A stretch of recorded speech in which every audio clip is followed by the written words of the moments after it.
My name is Alison Blay-Palmer. I'm the UNESCO Chair on Food, Biodiversity and Sustainability Studies.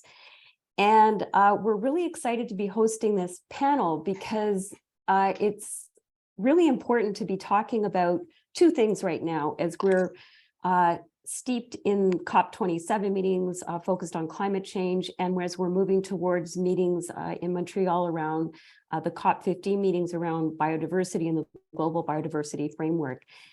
And the reason for this is at the global level, the globalized food system is responsible for about 30%, 33% of greenhouse gas emissions.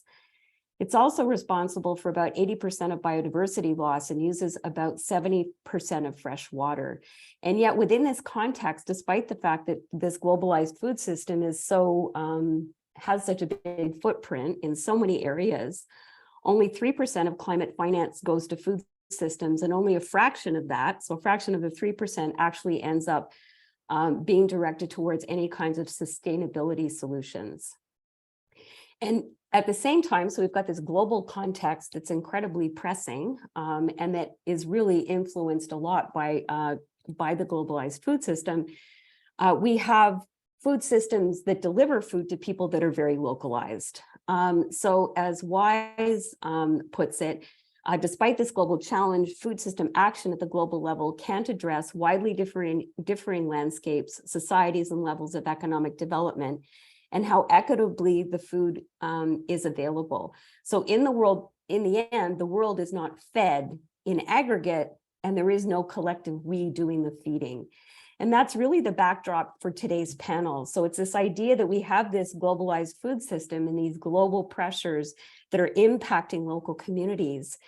And what we're interested here is in talking about what happens on the ground in the context of the climate crisis in a part of the world where the impact is really accelerated and much more felt than in other parts of the world. We're really fortunate to have three experts with us to help us understand what's happening in the North from multiple perspectives.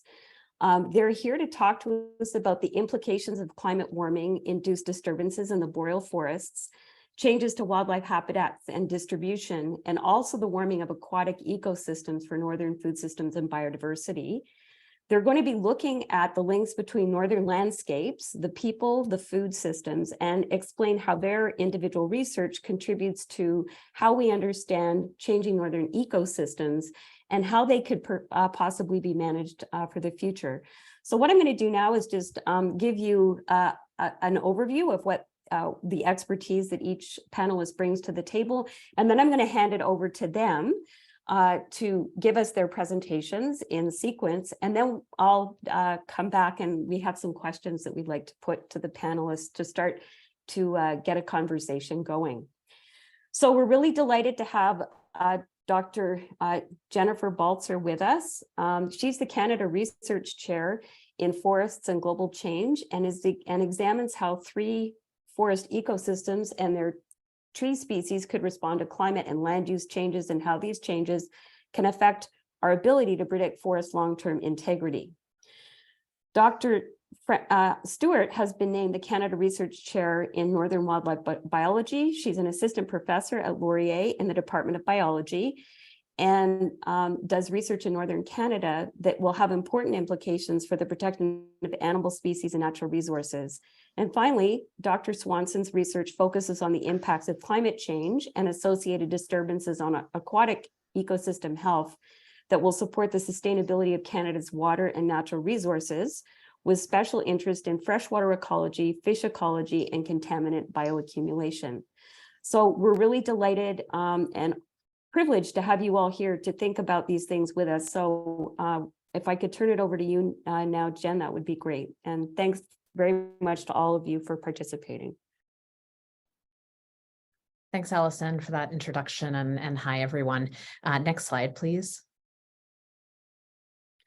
Okay, so just a little introduction to the boreal biome.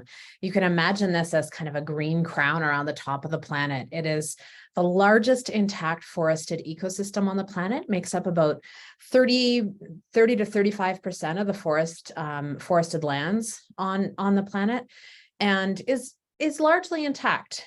So on the right hand, I'm not actually able to use my mouse, so I'll just walk you through things by right hand or left hand. On the right hand, we see kind of a depiction of the boreal biome and some of the different factors that impact the boreal biome.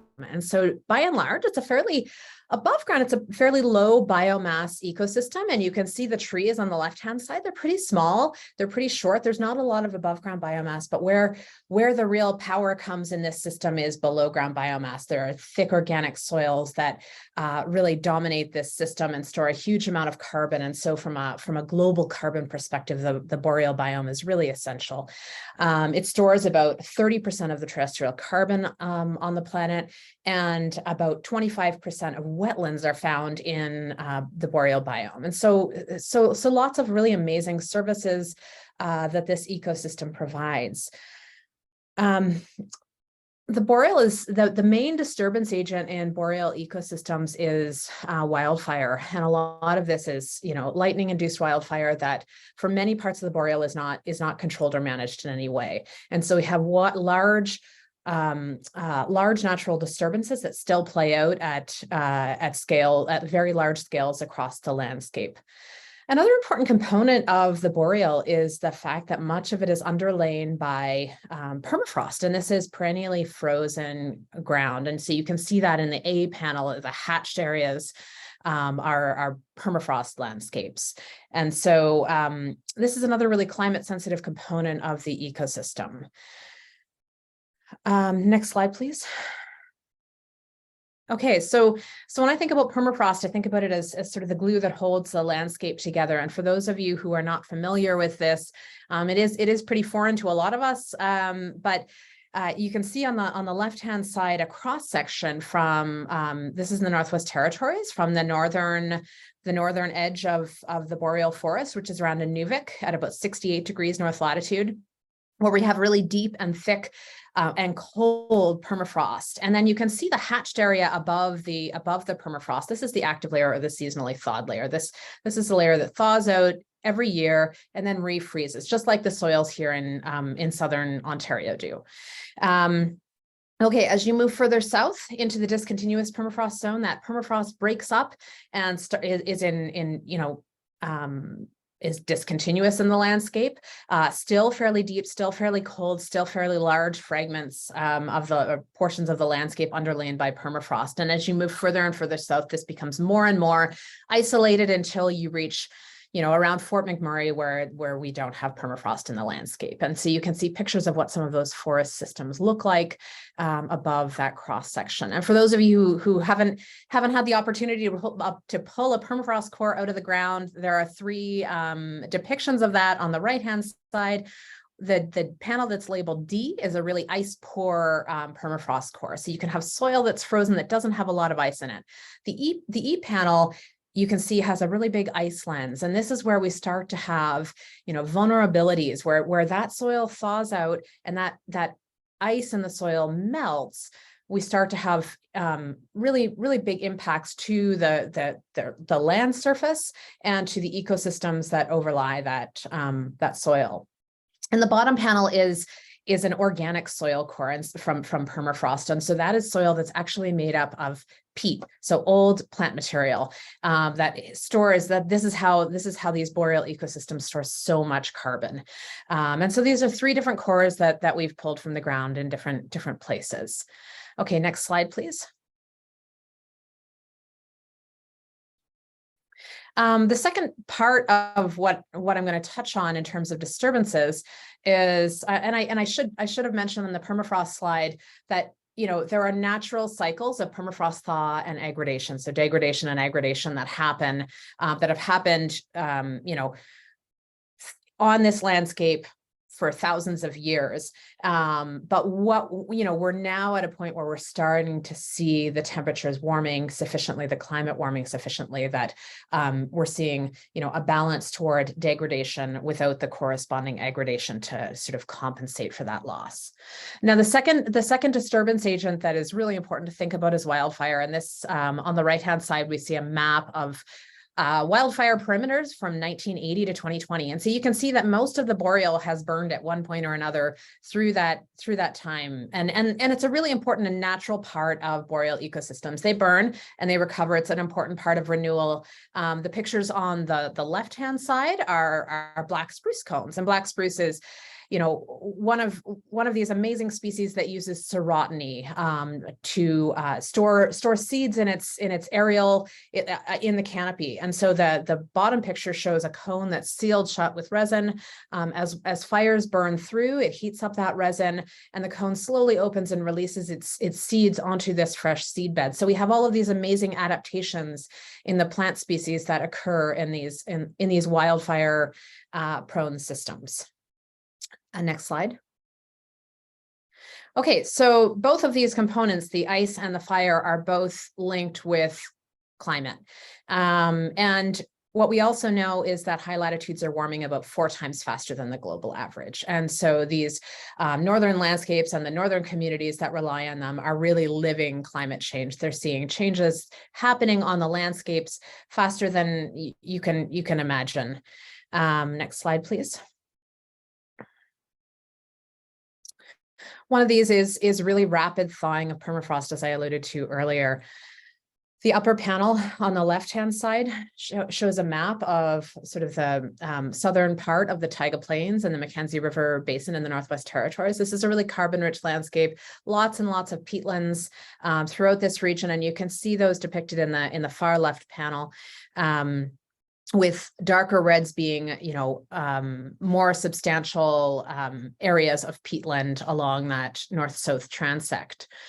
Throughout much of this region, these are permafrost peatlands. And so you have, you know, these perennially frozen grounds that raise up the land surface and allow for kind of drainage of water and the formation of forests. The second map, the second furthest to left image in this slide shows the frequency of thermokarst features in this landscape. So if you look at the upper right-hand panel, the upper right-hand picture, you can see a bright green edge along that fine permafrost.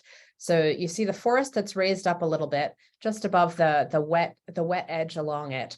That bright green edge is a really great marker where we can see from imagery, from remote sensing imagery, where thaw is occurring on the landscape. And so we can characterize that. And the map that has the big red blob in the south and the yellow in the north is showing the frequency of what we call thermokarst, or abrupt thaw processes in these peatlands along this transect. And so you can see it's happening in much of the landscape in the southern part of the territory.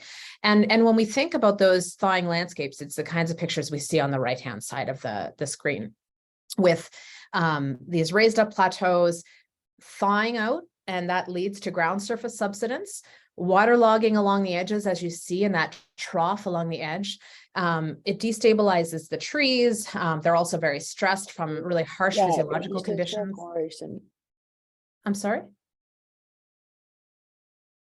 They're stressed by harsh physiological conditions along those waterlogged edges.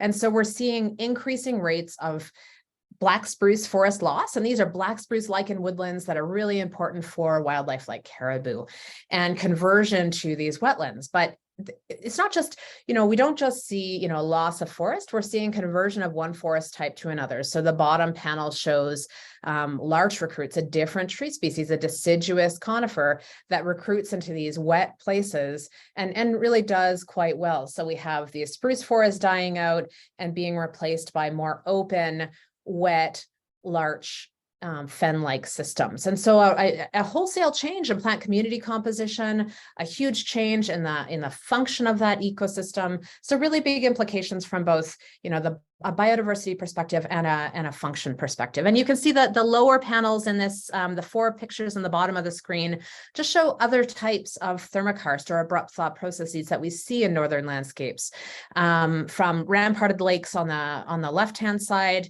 to really large, massive thaw slumps that can dump huge amounts of sediment into downstream aquatic ecosystems, or even lead to kind of catastrophic lake drainage in some cases. And so we see these signs of abrupt thaw across the landscape, and this alters the the plant community composition, which has implications for habitat, for wildlife habitat, for the types of additional food resources you might find in those ecosystems, and can also have direct and indirect consequences for aquatic ecosystems. Next slide, please. The second piece is wildfire, and this shows, for those of you not familiar with boreal systems, wildfires are, these wildfires in places like the Northwest Territories are massive, and you can see this wall of fire and smoke moving across the landscape. And so you can imagine, just from, if you were, wildlife in that system, what that might be like. Next slide, please. Previous slide. Yeah. And in fact, what we're seeing is an increase in these large fire events, an increase in the area burned through time. So this is a plot of area burned from the 1960s, when we started recording fires on the landscape, to pretty close to present day. And we see this general trend toward increasing area burned. This goes hand in hand with increased severity of burning. So both increased combustion of the trees and the soil, that organic soil that I showed you, and increased frequency, so shorter times between fires. Next slide, please. Sorry, you're going the wrong way. There we go. And this is what, after this is an example of a really severe fire from 2014, which was a really unprecedented fire year in the Northwest Territories. But this can, lead to these large, severe wildfires can lead to real devastation on the landscape, with implications for forest recovery, wildlife habitat, and aquatic ecosystems. Next slide, please. One of the things we're seeing more and more in recent years with these large, severe wildfires is that wildfire is actually inducing forest compositional change. And so the picture on the left-hand side, the upper left, is a picture of a couple of my students in the field last summer. And you can see that the dead stems sticking up. Those are black spruce. They're characteristic. You can see that cone ball at the top of the trees. This was a black spruce forest. And you can see what's growing up around Caitlin and Evan in this picture is not black spruce. It's aspen. And those are 8-year-old aspen individuals that recruited by seed.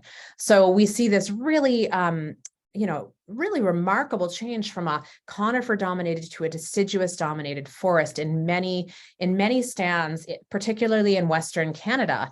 And we quantified this across boreal North America. And you can see that in the map on the right. We're seeing fairly high frequency of change. So about in black spruce dominated stands, about 40% of stands show vulnerability to wildfire in recent decades. But the trajectory is different. And so from a biodiversity perspective, from an ecosystem function, from a wildlife habitat perspective, the implications of fire across the landscape have a very different meaning. So you can see in the Alaskan boreal interior, for example, we see a lot of actual wholesale regeneration failure. So forests not being replaced by any type of forest ecosystem. Whereas over in Eastern Canada, we tend to see black spruce being replaced more commonly by jack pine. And the reason I'm focusing on black spruce is it's the most widespread and dominant species in the boreal. So we see these different alternate trajectories where we're losing, where wildfire is inducing forest compositional change. And there are all the pictures in the bottom of this slide show different trajectories, with the left-hand picture being black spruce forest, and the right-hand picture being one of the non-forested trajectories, so forest converting to grassland, for example. Next slide, please. Okay, and so this is where I'm going to wrap up. Just to go back to the landscape view, here we have a landscape dominated by conifers, presumably predominantly by black spruce. You can imagine then, and we have these different lakes and different wetland features mixed in with this terrestrial environment. You can imagine if this, conifer dominated the landscape converts to some other forest cover as a consequence of severe wildfire, or permafrost thaw alters the availability of land that's habitable for forest species, then it changes the whole picture of what this forest looks like. And those changes have implications both for wildlife habitat, for various forage species for wildlife, and also have implications for the quality and quantity of runoff that goes from the terrestrial environment into these aquatic ecosystems. And so that's where I'm going to leave you, is thinking about this landscape and those kinds of climate warming induced land cover changes that we are observing, and then leave it to Francis and Heidi to talk about some of the implications for food resources. Next slide.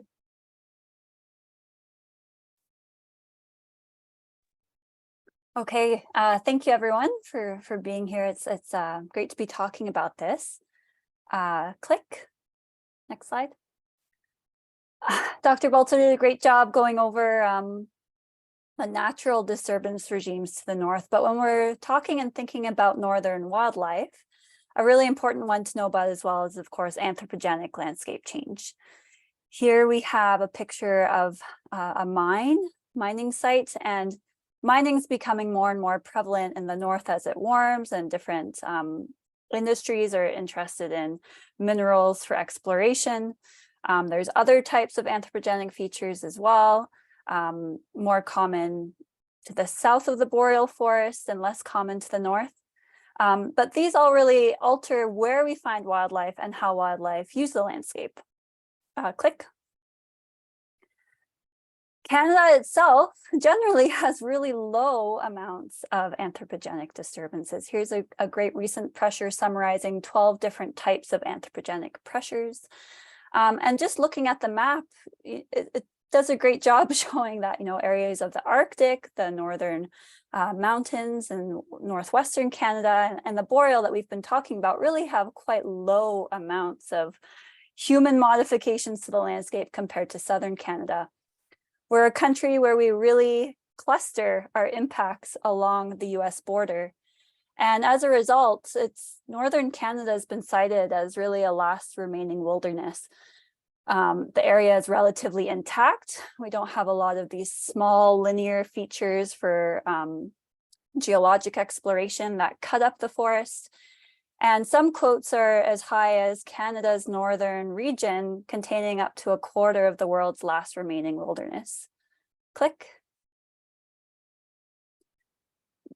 From a wildlife perspective, this wilderness is really quite simple. It's a very simple food web, if you want to think of it that way. It's not like the tropics where we literally have hundreds of different species and dozens of different mammals.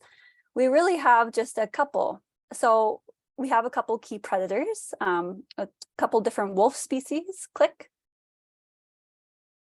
In the north, this is a project involving remote camera images from the Northwest Territories, and we have grizzly bear as another key predator. Click. Black bear as well throughout different parts of the distribution. Of course, the polar bear as you get further up to the ocean. Click. We have some really charismatic megafauna in terms of the ungulate species that we get to see. Here's a great photograph just collected within the last year of a muskox and a newly born calf in the Northwest Territories. Click. We of course have iconic species such as moose that we find throughout the boreal. Click. And we have lots of smaller carnivores as well that don't get paid as much attention, but are important scavengers of this system. And their distributions are changing quick. So here we have an American pine marten. Click. The elusive wolverine. I love this photo. It's one of the best we've got from our remote images. Click. And we have many species that are moving further north, and they're moving north quite quickly. So here we have a red fox, which is now found much further north than it was even a couple decades ago. And this northward shift of species is increasingly common on the terrestrial landscape. Click. The species that's really getting a lot of attention because it's caught in the crosshair between all these different types of pressure, whether it's wildfire, whether it's human landscape change, is caribou. It's also a really important food resource for people across Canada. And it's been well studied. It's one of Canada's most or best studied wildlife species for decades now. Click. The caribou story is pretty extensive. It's a key part of who we are as Canadians. It's on the back of our quarter. It extends across the species, one species with 12 different types, or what we call ecotypes of caribou, extend across more than 2/3 of our country. And it's been on the endangered, well, the Species at Risk Act, it's been listed as various types of endangered, threatened, or special concern statuses since the conception of Canada's Species at Risk Act in 2002. In 2004, the Committee on the Status for Endangered Wildlife in Canada went through and graded. They took all the information that we knew about caribou, and they graded each different type of caribou as to what status they thought it was. Science takes time, and in many cases, it's slower than the declines that we document. So click. In 2017, 13 years later, we were able to produce an updated report. And by that time, most of the different types of caribou had already declined to what were considered as either threatened or endangered. This is 5 years ago now, and the picture hasn't gotten better in terms of this scale of what we're looking at here. Certain specific areas have, but essentially this is still the top species at risk issue nationally. Click. Now, whether we're talking about caribou or other wildlife that affect caribou or other wildlife generally, it's really important to know where they are now, but it's equally important to know where they aren't, because that's how we're able to determine what types of habitat they need and how that need may change as the availability of different habitats change with climate change. And so we can do that in a couple different ways. There's more invasive ways where we go and we actually collar individual animals. Those collars then allow us to get a really fine movement map, like you could plot yourself in Google Maps. Literally, if you're walking through a forest, we can get that kind of resolution for individual wildlife. And we do that a lot for caribou nationally. There's other less invasive methods, aerial surveys. This picture here is a flight from one of those, where we go and we fly over groups of different animals, and we're able to count how many there are, where they are, and then get an estimate of density across the landscape. And the other methods that my lab uses a lot are these remote cameras. Here in the top right, we have one from essentially the east arm of Great Slave Lake in the Northwest Territories, but these are deployed around the world. I'm sure you've seen lots of pictures of them, of snow leopards and lots of different really charismatic wildlife. They take phenomenal photos now, but they give us a really important look at what is there, what species are at that specific location. And when we put these cameras into big networks of a couple thousand of them, we get a great sense of where animals are, how they interact with each other through space and time. In some cases, we're also able to get hair samples. So this is a picture from my PhD where we did quite a bit of genetics work along with cameras. And from that, we're able to non-invasively get information about individual animals, how they're related to each other, and how their genes might be changing with other aspects of the environment. So click. If we want to know where animals are going to be in future, though, we have to start thinking about forecasting. And we all use forecasts daily. We look at the weather, we decide what to wear.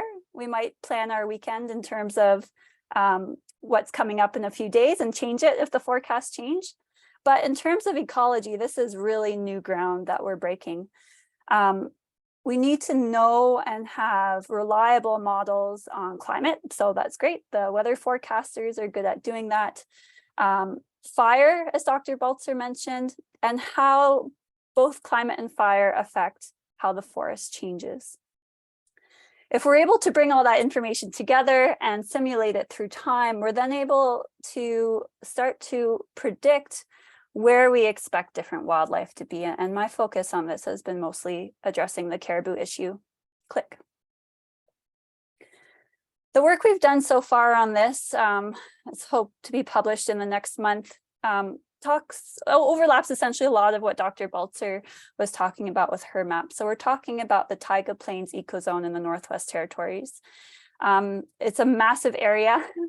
And within that area, we were able to look at 5 different specific caribou groups, for lack of a better terminology right here. But those specific groups we had lots of information for, and so we were able to use those to gain some general understanding of what we expect caribou to do in the near future. Click. Now, when we put all this information together, we can start to understand how caribou habitats may shift and also how their numbers may change. Here's just an animation I put together of some of our results. And so it goes from the year 2011 actually through to 2100. And as you can see, things are really changing in this region. So blue is where we expect caribou to be, where their habitat is expected to be, and red is where they're going to avoid. And here's 2011. Here's 2100. And so we see generally that there's a big shift in habitat to the north, and there's more red in the south as we go further through this century. Click. I mentioned we could also get information just about how many animals we expect. These are the 5 caribou groups that we were able to have the most information from. And this is the only graph of my presentation, I promise. But essentially, each line, if it goes above the 1 dashed line, each color, it means that there's expected to be more caribou in that area. And if it goes below, there's continuing to be less. And so despite these massive shifts in habitat, we're seeing relatively consistent changes in caribou. So what I mean by that is that in terms of the red group up top, that population staying more or less the same. But other populations that are below that 1 dashed 1 line are going to continue to decrease. So there's no big expected changes, but that's not necessarily a positive thing as we look into the future. Click. So we're seeing these animals moving. We're seeing that the habitat's moving. We run this under different climate models just to make sure that we encompass all possible scenarios. And really, despite how you cut the pie, things are changing and they're having direct effects on the species that we call ours in northern Canada. Click. And that effect, of course, cascades through the food system. Predators are changing. Species that compete for resources with caribou, muskox, moose, deer are changing. Those numbers in turn affect the predators. So then there's more predators, then there's less caribou. And of course, all of this filters down to the people who rely on these species and who are connected to the ecosystem very intimately.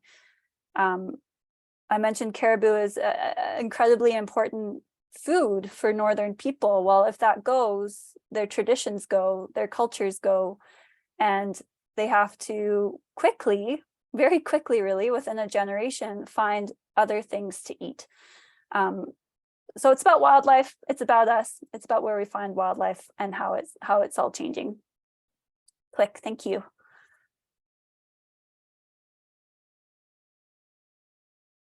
I'll turn it over to Dr. Swanson. Thank you so much. And that was a perfect segue, Dr. Stewart. So if we can click to the next slide.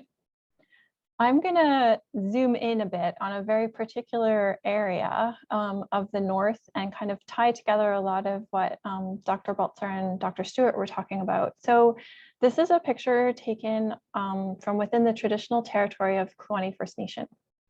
And Kluane First Nation is located along the Alaska Highway on the shores of a lake called Luanman and right adjacent to Kluane National Park.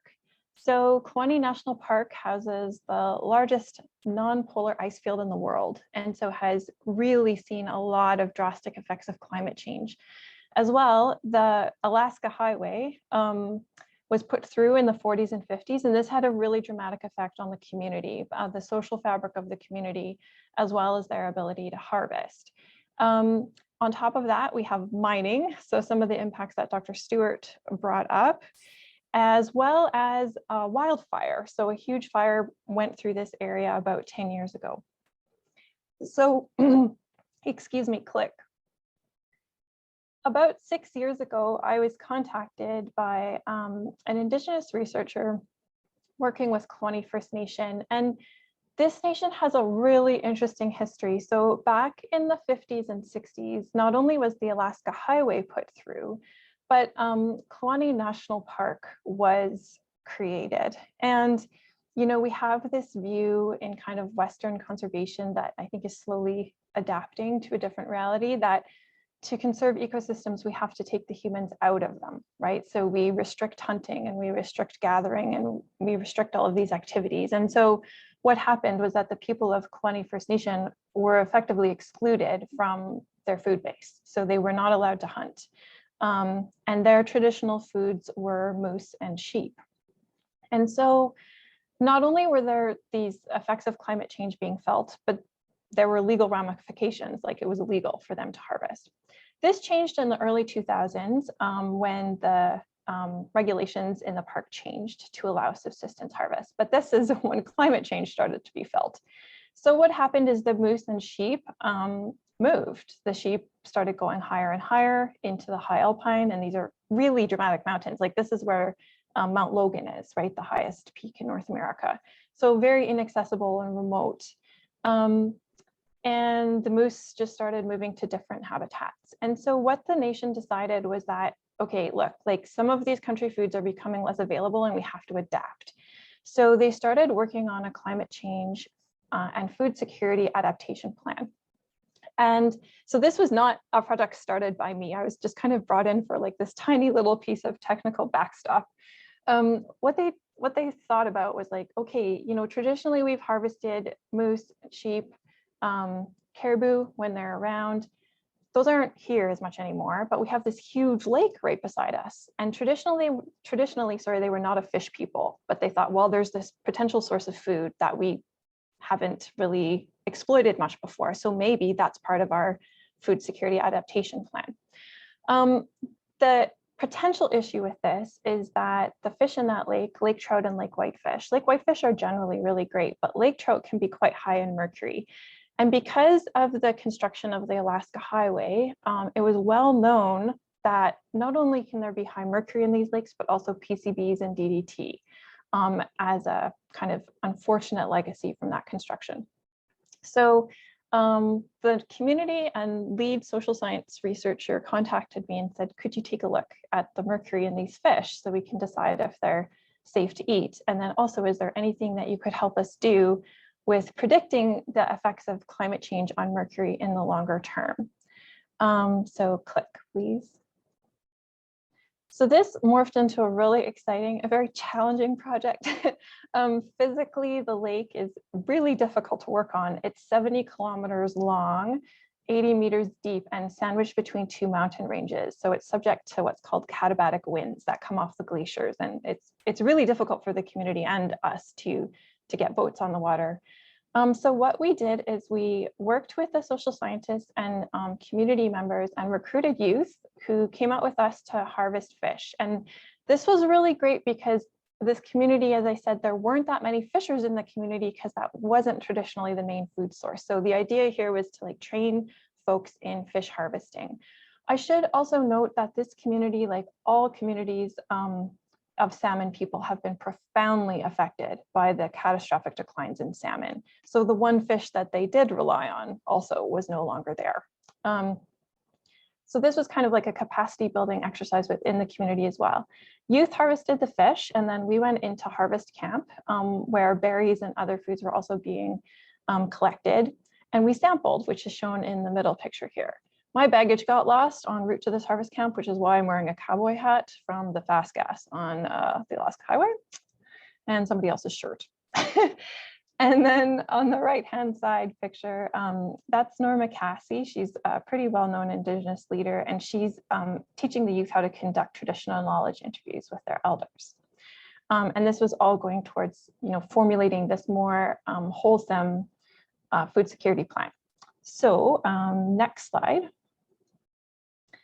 The next thing that we did is we really thought about contaminants and how to communicate it, because the problem with talking about contaminants is that researchers and scientists, myself included, often don't do a great job of communicating balanced risks. So it's very easy for, in the past, especially in the 90s, for scientists to come into community and start talking about mercury contaminants and scare everybody off of eating their traditional foods, which is really what we don't want, because often, the risk of someone being scared of their traditional food is greater than the risk from the contaminants.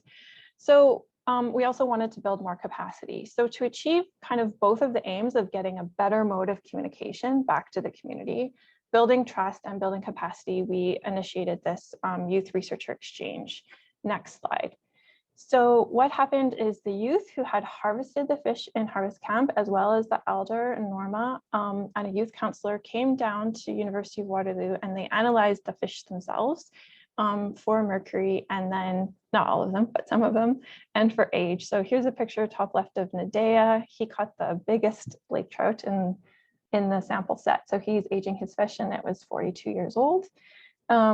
Which is crazy. And then the bottom left is Lanita, and right is Norma, and they're analyzing. We decorated lab coats, and then they analyzed their fish for mercury.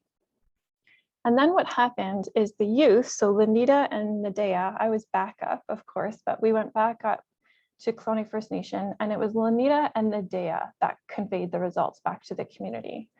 Which built a lot of trust. And then also Lanita and Nadea were interviewed by, CBC North, and yeah, they did a really great job with this. So next slide. This was an incredibly easy project in terms of risk communication. It usually isn't this easy, but if you just look at the bottom left, so here I've just plotted the mercury levels in Kluane lake trout compared to all the other lakes I've ever sampled or was able to get literature on.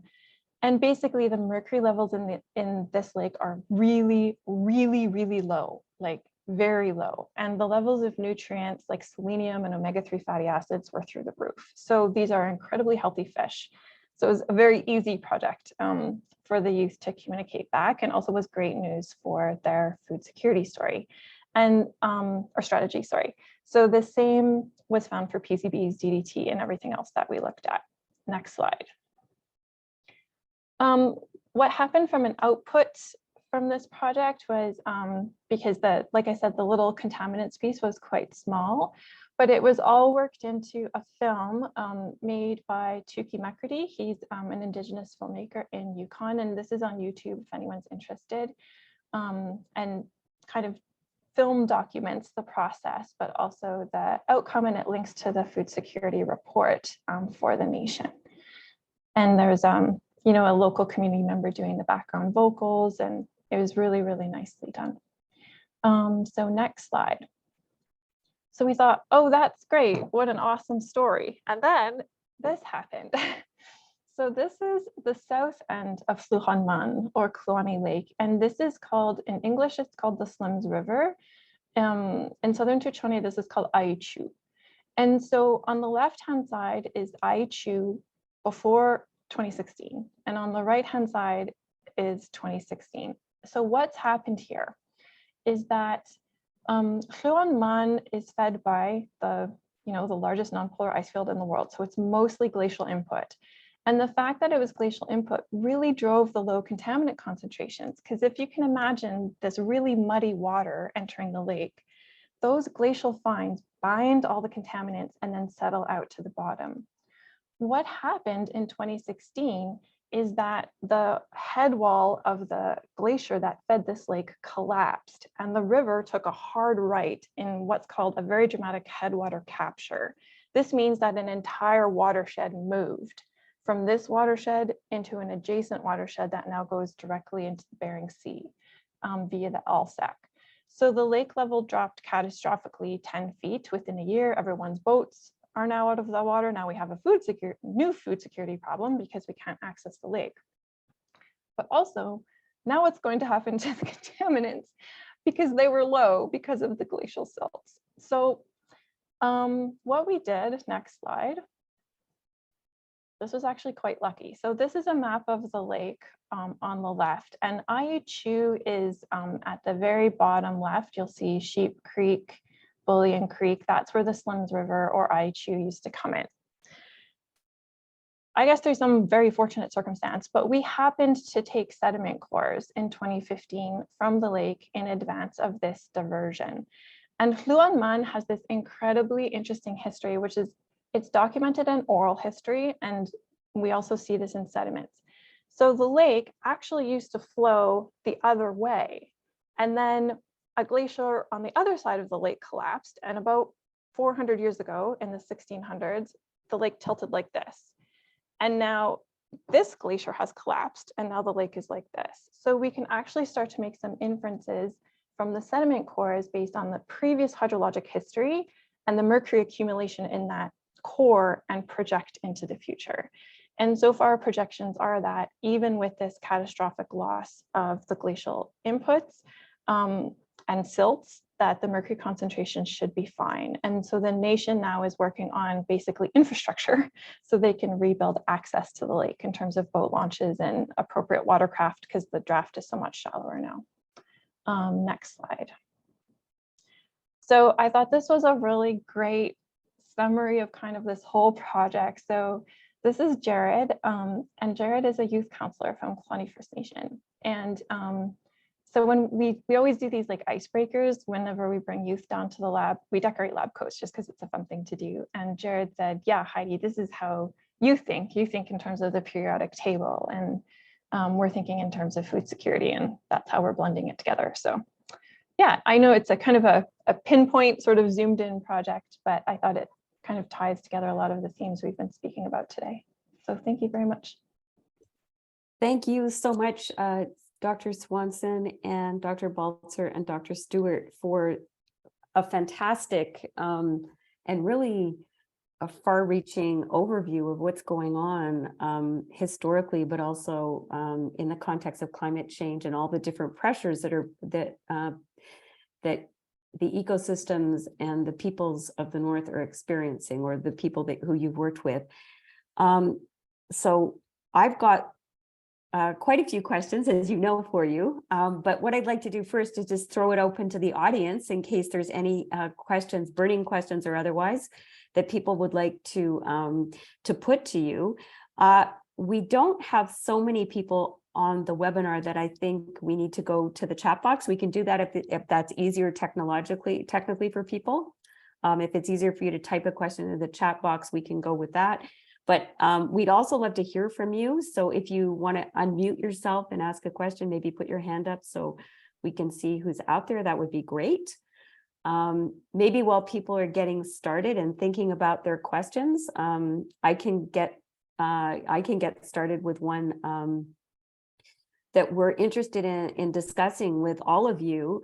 And Heidi, you've really done a great job of kicking off this conversation about the role of Indigenous peoples in the North and how they're involved either directly or indirectly in the work that's going on, and how also the work that you're doing as scientists helps to inform what's going on in communities. So I'm getting a sense that there's a two-way flow between what Indigenous peoples, their needs, their knowledge, and how your work can complement that and help them make informed decisions about what they want to do with their futures. So I don't know if there's any Dr. Stewart or Baltzer or Swanson who wants to pick that question up first, but I'll throw that out to you and you can go with it. How's that?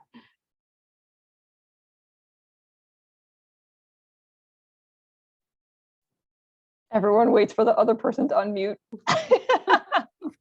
Well, why don't you all unmute and have a conversation, because I think there's a lot of wonderful dynamism between all of your work and complementarity. So maybe if you have a conversation, that would help other people engage with with your dynamic, if you're comfortable with that. For sure. I can get us started, I guess, a little bit.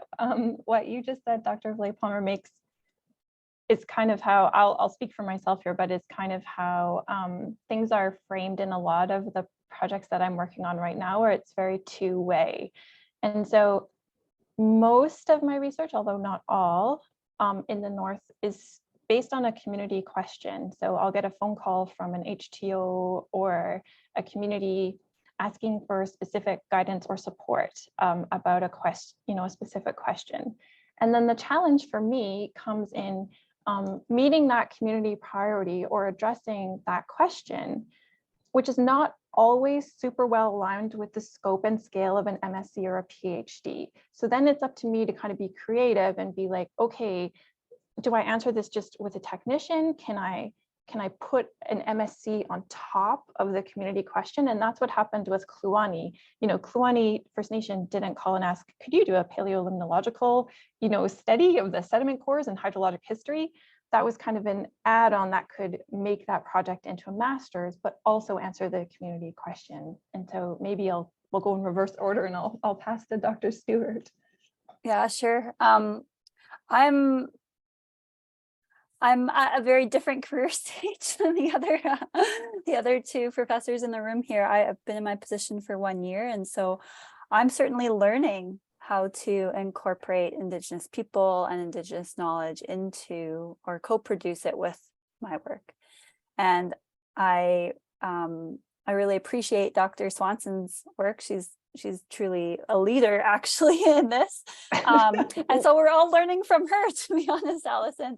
But I might have to take that idea of bringing a few people down to help me process wildlife images and do other work in the lab. And then I think it's so important to learn about having the local people communicate the knowledge back to their community, because as a relatively new professor, I have worked with many types of communities in the past, and I am building more Indigenous relationships in the North. But again, as Dr. Swanson highlighted, I think it's so important for the community to come to you so that it's led, and then you use your skills to help them answer the question that they know is important to know about, right? I don't know everything about everywhere, and I never will. And so we need to use that localized knowledge to really bring these issues forwards and address them. The project I showed a lot of these remote images from is from the Northwest Territories Biodiversity Monitoring Project. And that's a really broad collaborative group of federal scientists, government scientists, but importantly, a lot of Indigenous guardians across the protected areas of the Northwest Territories. And so I think at this point, from my perspective, that is really the project we're advancing Indigenous co-production with best, in that each camera array of a couple hundred different cameras has Indigenous guardians associated with the protected area involved in the project, and there's local community members that go out on the projects. Annually, we do a call for Northern and Indigenous people inclusion. So we've kept that very broad in terms of, are you a high school student who wants to be involved? Are you a college student? Do you want to do a grad degree? Really, anyone can learn at different stages and be involved in different parts of this. So we're hoping to advance the inclusion there as well. But it's definitely only a couple years old, and I'm leaning on a lot of other people who have stronger connections to local communities than I do, because I recognize that these relationships take time and they're important and they're sensitive. So they can't be forced, but in any means. Yeah, and so I'll jump in there. I guess,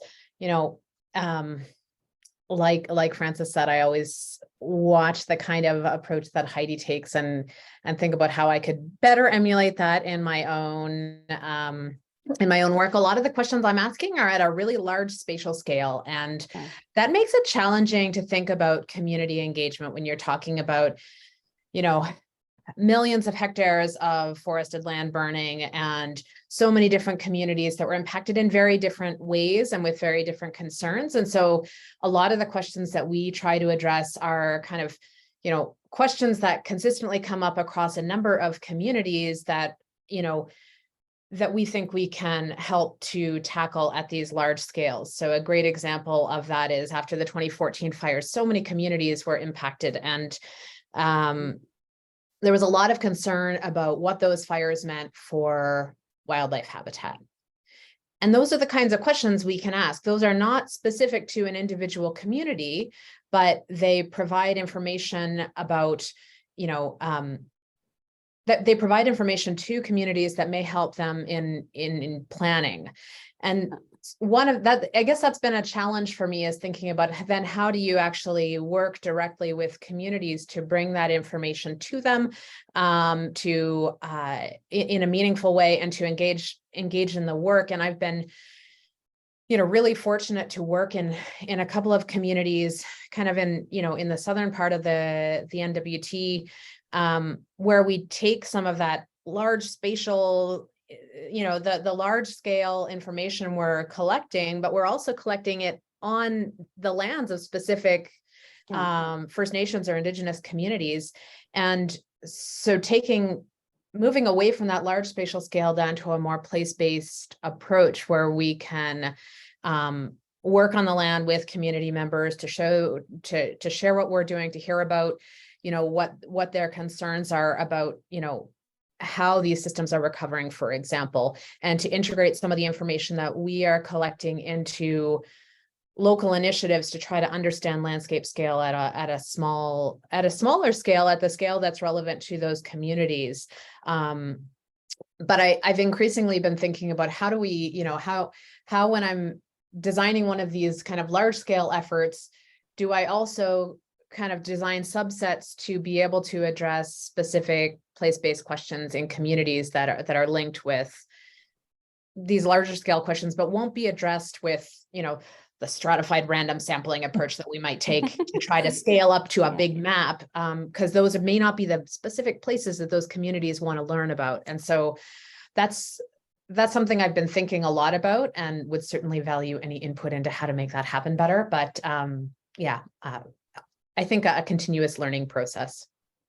Well, and I mean, obviously the information gathering at all the scales is super important, and is essential for decision making at all different scales. And at least that's what I'm hearing from all three of you and from my experience elsewhere. And the other really important thing that I'm picking up on, and that is important, and I know about Dr. Baltzer, I think, as well from your work, and I'm hearing it from Dr. Stewart and also Dr. Swanson, is this opportunity for capacity building that's relevant within communities as well, and developing expertise within local youth, for example. And I think that's really that's an important part of the work that you're doing.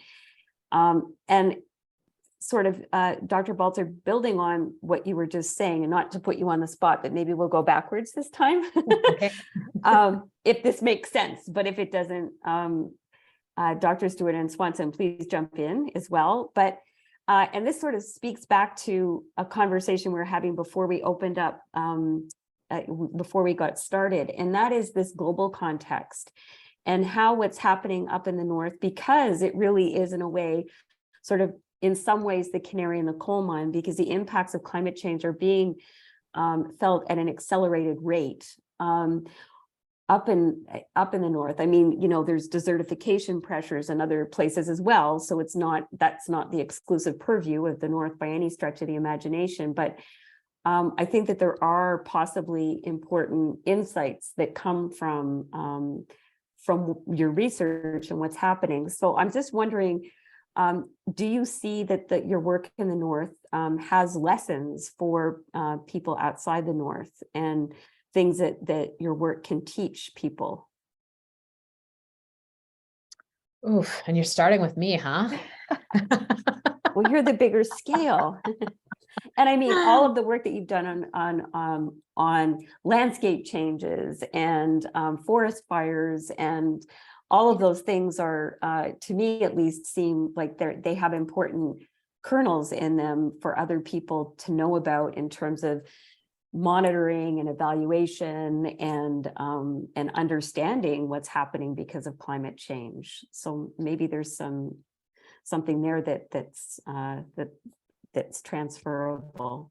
Well, I mean, it's interesting because the way, I think the way you talk about your research for a global audience versus a local audience is really quite different. The way you share that information and the kinds of things that you highlight. So, from a global perspective, what I think the lesson is that these changes we're seeing in Arctic environments or elsewhere around the planet, they aren't restricted to those places. And that's a message I try to communicate to, broader audiences, people who may not have ever visited the boreal. And so why should they care about wildfires happening there? Why should they care about permafrost thaw? And some of those components of the kind of global value of these ecosystems and the role they play at the global scale. So for example, the massive carbon storage and the role of the boreal biome as historically as a carbon sink at the planetary scale is so critical for all of us.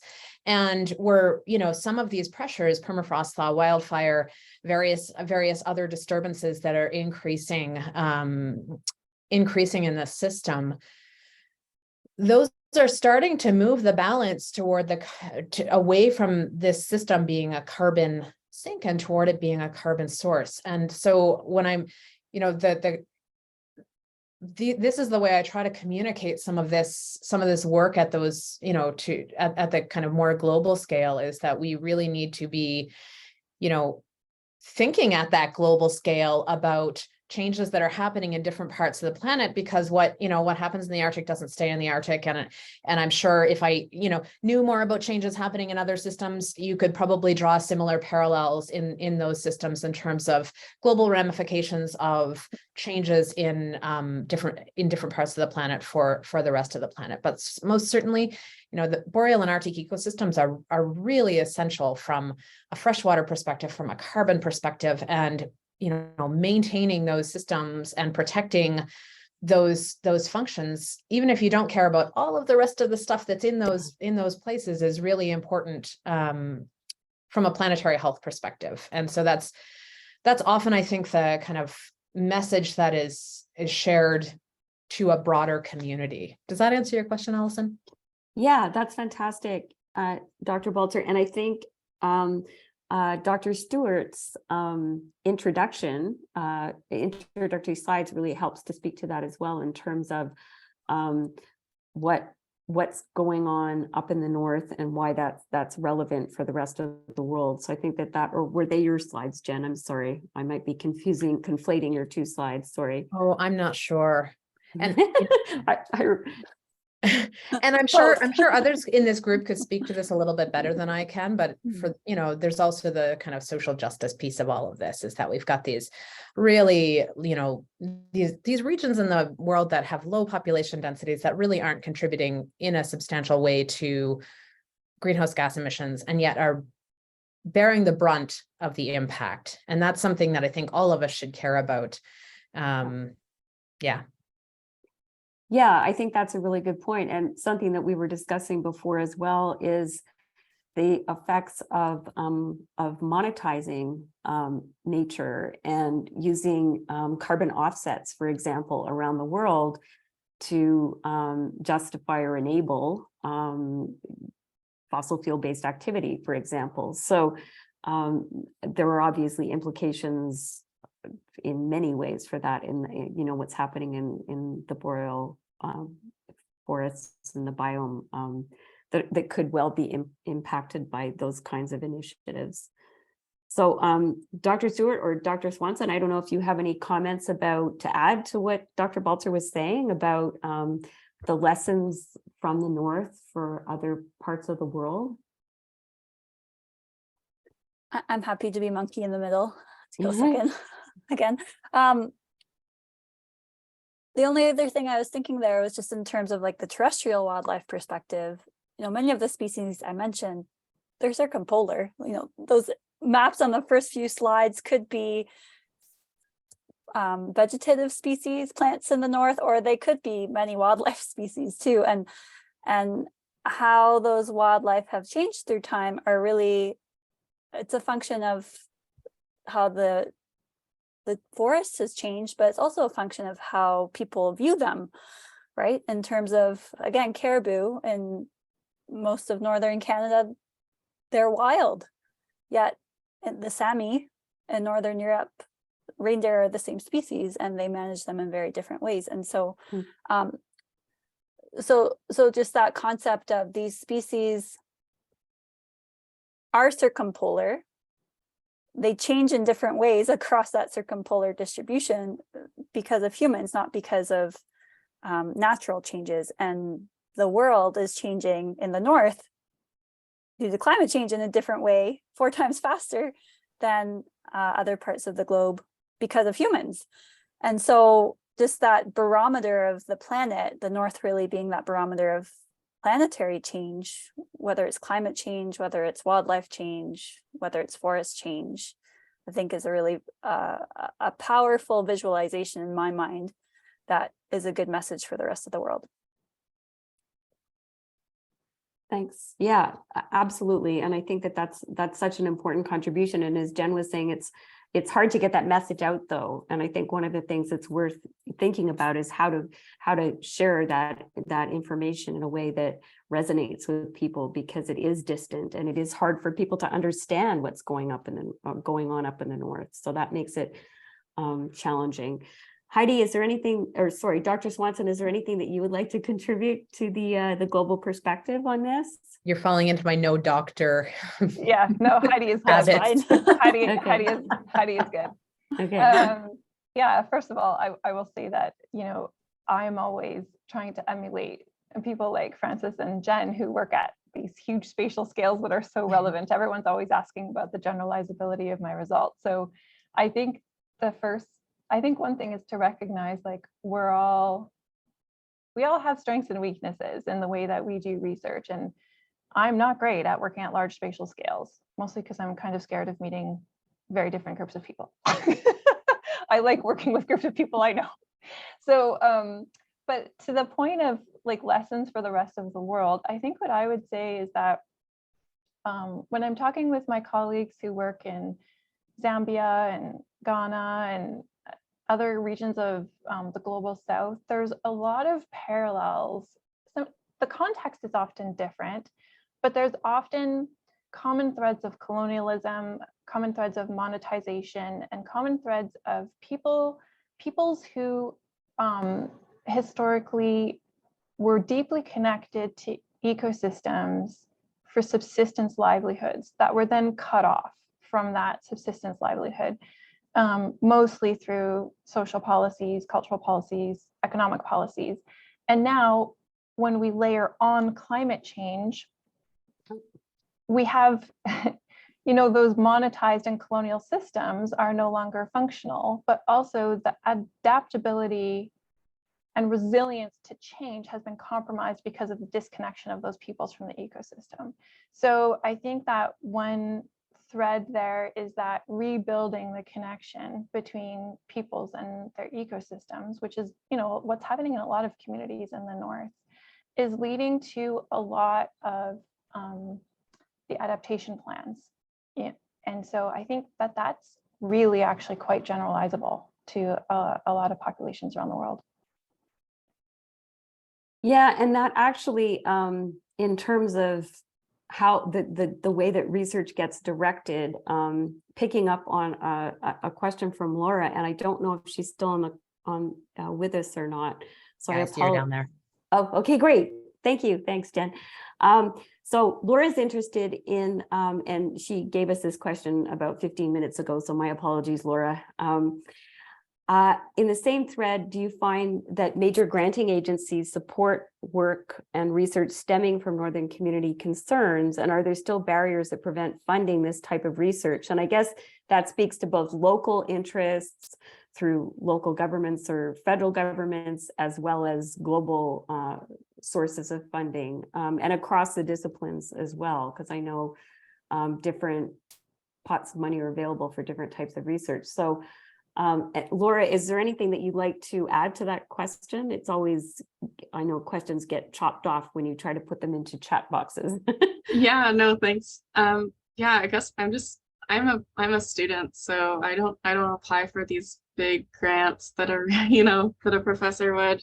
So I'm just curious if there are still, I know there's been major shifts towards supporting this type of work. I'm just wondering if there's still barriers faced for researchers who want to, start at the community level and address community concerns from that level. Heidi, do you want to start with this one? Sure. I'm like, how long do we have? Great question, Laura. Thanks. Yeah, great question. I'll try to summarize.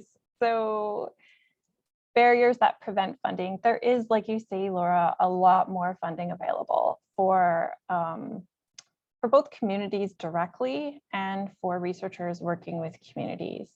That being said, there's still some pretty major changes, I think, that need to happen. And I'll categorize them, I think, so that this isn't like a 3-hour-long answer. But the first is that the funding agencies, I think, while they, have good intentions, don't always think through all of the processes that support research. So, for example, for funding that goes directly to Indigenous organizations, there often just simply isn't the capacity to do the kind of reporting that, for example, federal agencies require.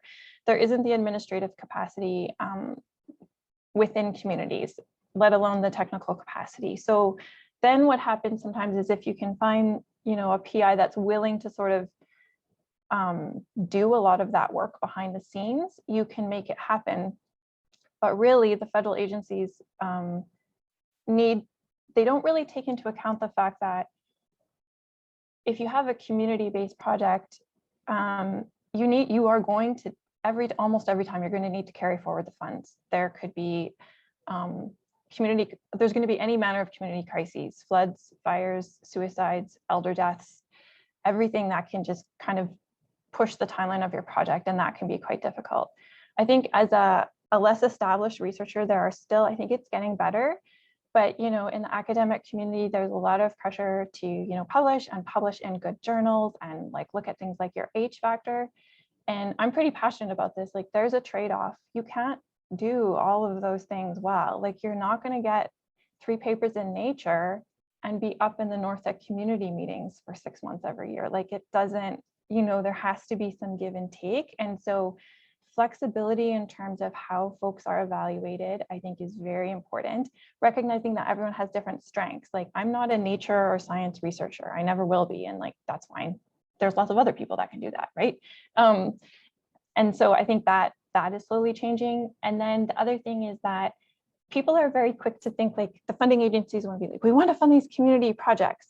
Well, but you still have to follow the national guidelines on handling of wildlife, which are deeply colonial and profoundly culturally disrespectful, pretty much across the board. So yeah, it's getting better, but there's still a lot of, I would call them facepalm moments, trying to get this work done. Thanks, Heidi. That's really a great set of insights from the community scale. Francis and Jen, do you have any insights about funding from the perspectives that you bring with you? Yeah, I mean, I guess I'll jump in here. I think,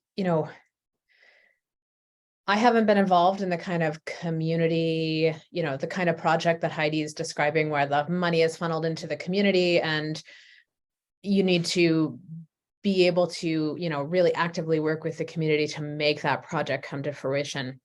One of the challenges I have found in receiving funding to help support community initiatives is actually getting that money into the communities from the university. And so, you know, and part of that has to do with the nature of the funding agencies and the rules associated with the way, you know, the way you can use funds. And so, you know, when you're thinking about, you know, for example, we have some funding to support on the land on the land event collaborations.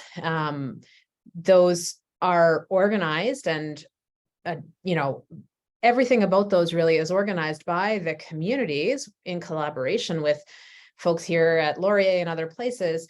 But, you know, we need to be able to get money to those communities to support all of that front end work that has to happen before an event like that can be carried out. Most of these communities can't carry those costs like a university would. And so the traditional way of dealing with that would be to say, okay, well, you do the work and then invoice us for your work after the fact. And that doesn't work in most communities. They need the money up front to be able to pay the people to do the work. And so there's this kind of obstacle of, okay, we've got this resourcing to have this happen. Now, how do we get, you know, make this happen? And so there's a lot of, I feel like, behind the scenes negotiations that happen to sort of finagle these things. And it all kind of seems in a bit of a gray zone. And it shouldn't have to be. It should be more straightforward than that. So I think that's one, you know, that's certainly one challenge that, you know, that I've come up against. And other, you know, other challenges is that not all funding agencies will support travel to return knowledge, you know, to return results to community meetings, for example. And so if you're not using your funding to gather data, or, you know, maybe go to a scientific conference or something like that, it's, you know, there aren't necessarily, the categories of eligible expenses seem to, I think they probably need to have some overhauling to really facilitate, you know, that, for example, the types of HQP or trainees you can support through your funding, the types of events you can participate in, to really be able to engage in a more complete way without having to bend the rules, I guess. I feel like there's a lot of rule bending that happens with funding currently. Well, Kelly, do you want to thanks so much for those frank insights, both Heidi and Jen. And I think Kelly has something that she would like to kick in as well. I have a new, can you hear me? Yes. Yeah. It's new earphones here, and I haven't used the microphone, so I wasn't sure if it was going to work.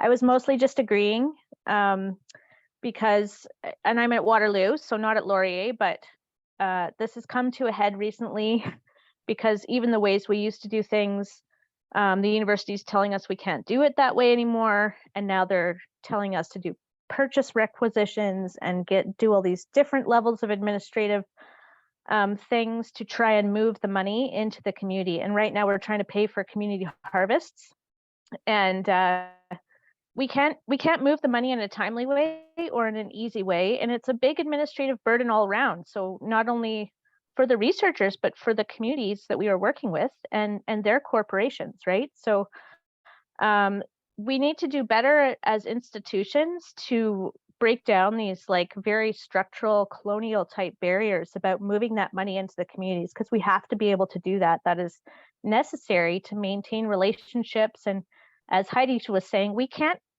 ask the communities to pay out this money first and then invoice us.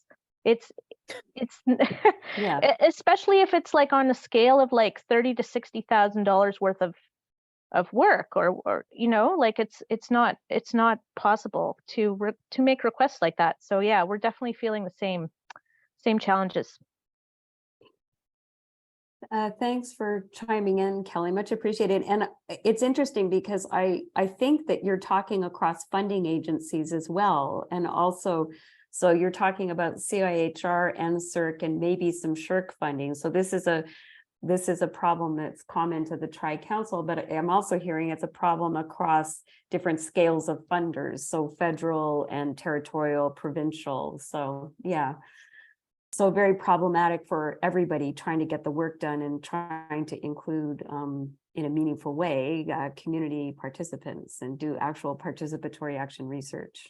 So I guess maybe we need to have a whole other webinar about that and invite the people, the decision makers to the table so that we can actually have an active conversation with them and let them know how difficult things are. Yeah, Shauna, please go ahead. Hi, just two quick comments. Thanks for this and thanks for your comments. I'm loving the brutal honesty here. Laurier is a member of the Center for Community-Based Research, and one of the things that they had a webinar on recently was figuring out this issue of honorariums and how to deal with community and participatory action research and finance and that sort of thing. So if you want, I will check to see whether or not that webinar was recorded and circulated it out in the VPR newsletter this week. That might give you some insight on how other institutions are dealing with it as well. And in terms of the work that you all are doing in communities, I just want to note that our internal grants programs, including our Early Career Researcher Award and our University Research Professor Awards, have recently been updated to really recognize that it's more than your H-index that should be counted. So if you are applying for internal grants, you'll see that the application forms have changed. We really want you to talk about the significance of the work in your community and how you've reached out in your field, and really to make sure that that work that you do, which is really hard work that you put a lot of time into, is recognized in those sorts of internal ways of recognizing your work. So congratulations on all the work that you do, and things are being worked on. Well, that's good news, Shauna, for everybody, I'm sure. There's an interesting conversation happening in the chat. So maybe if you want to have a look at that, everybody, lots of people are very interested in this topic, and Rosie thinks that we should actually do a webinar. At least I think that's what you're trying to get at, Rosie. I'm not exactly sure I'm not sure if that's correct or not. Yep, okay. So maybe we'll have a follow-up webinar about this topic and get more people around the table who are particularly interested in this. Well, we seem to have hit a good topic for our next webinar, but by way of wrapping up this webinar, I'd like to give all of you an opportunity to talk to us and speak to what you think your research in the North teaches or can teach other people around the world, and what is the one thing that you would like people to know about the work that you're doing in northern ecosystems. And whether or not there are things that people can do to help. And what I'm hearing is just enable your research and make it less administrivia based. I think we're all on that page, no matter what kind of research we're doing and where. But are there other things that you would appreciate assistance with in terms of getting your research out there and letting people know about what's going on in northern ecosystems and why they're important? So maybe if we go back to Heidi and then Francis and then Jen, that would be maybe a good way to wrap up. We've got, maybe if you each take 90 seconds, that would be ideal. Yeah, I think to answer the second question first, perhaps, like, things to kind of help. I think that,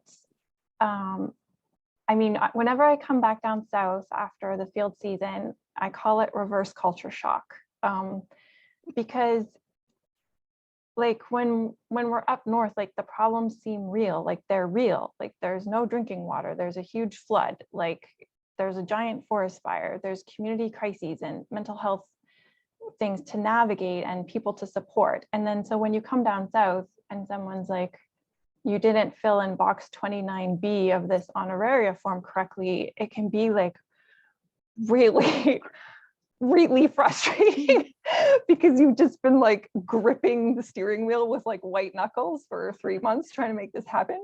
So just a little bit more understanding, I think, of the cultural realities and differences. And I don't mean cultural just for the people, like also the ecosystems. I think it's important. In terms of lessons learned, I think I can only speak for myself, but I hope that other people may experience something similar. And I feel like the last decade of the community-based research in the North has been wonderfully deepening for me because I've learned all of the things that I was so biased about in terms of my Western science training and how narrow I was and how I learned to dismiss people and viewpoints and knowledges that I just didn't understand. And being immersed in someone else's world for long enough, you kind of start to internalize like, oh, there's this whole different way of looking at things that actually now informs my Western science in a way that I never would have realized if I hadn't been immersed. That's a wonderful insight, and I'm going to take that forward to other places. So thanks for sharing that, Heidi. I really appreciate it. Frances, what are your closing comments? Yeah, I guess I'll answer both in one. Things to help and lessons learned is just the North is important. You know, we've said it a few times. We don't think about it a lot, except maybe when Christmas is coming up. But this is a massive area of our world and it's changing quickly. And so just learning about it is a way to help. Talking about it is a way to help. You know, tell others about this webinar and bring whatever you learn forwards, because there's not many people in the North and there's a lot of wildlife and a lot of important space. So people in other areas of the world need to champion it. Thanks for that message. And Jen, what would you like to leave us with, your final thoughts? Yeah, I guess a couple of things. One, just to kind of speak to Heidi's point about kind of immersion in, you know, in Northern communities and Indigenous communities and different culture, you know, I think a way that we could support better, you know, linkages between Western science and traditional knowledge systems would be having support for those kinds of immersive experiences. It's really hard to have, you know, there used to be a program, NSERC used to have a program for people to spend extended periods of time in the North, for example, and that's, you know, that's gone by the wayside. And so having opportunities for creating opportunities for people to for students to be able to do that, for, you know, in particular, I think could really help to advance that relationship building in a way that's not possible when you're, you know, really focused on your particular part of field work, and then you come back south to analyze all your samples, right? So that's one comment. And then in terms of, I can't remember what the second question was, but I think, you know, a closing thought is really just making people aware of the urgency of addressing the climate change problem. And we see it playing out across the North. And I don't think that people quite understand the urgency. And so that's something that I always try to communicate when I'm giving talks, when I'm, you know, speaking to anyone about my work, is just, you know, we don't see the change happening necessarily. It's not affecting our day-to-day here, but it really is in lots of places. And we need to, every single one of us, be taking rapid action to slow that change as much as we can. And so I think that would be my closing thoughts, a little different thread, but yeah. Well, and an excellent note to finish on, Jen. Thanks to you for those important thoughts, and especially given that we're wrapping up COP27, possibly by tomorrow, maybe not. So thanks to all of you for sharing your expertise and for helping us to understand a little bit more about all the reasons that the North is so important and why we need to be thinking about it more, and the lessons that we can learn, and all of the amazing work that you're doing. I'd like to thank Amanda and Erica for enabling this. They're the plates with the sort of the green plates with the knife and fork that have been making all this possible. I don't know, Amanda, if there's any closing technical in terms of where people could maybe get access to the recording from this in case they want to share the webinar. Yeah, we'll put the recording up on our on the Laurier Center for Sustainable Food Systems YouTube channel. And we will try to send out a message through the Eventbrite and through our mailing lists. But you can always reach us at lcsfs@wlu.ca if you have any questions or if you want to get in contact with anybody. And yeah, that's about it. Thanks so much. Thanks. Thanks to all of you for participating as well and listening in. And if you want to share it out, now you know how. That's great. And I think we actually have the topic for our next webinar. So thank you for that, Rosie. And it was great to meet all of you, and I look forward to more conversations. So enjoy the rest of your day. And Heidi and Francis and Jen, thanks again. It was really wonderful to hear about all your fantastic work.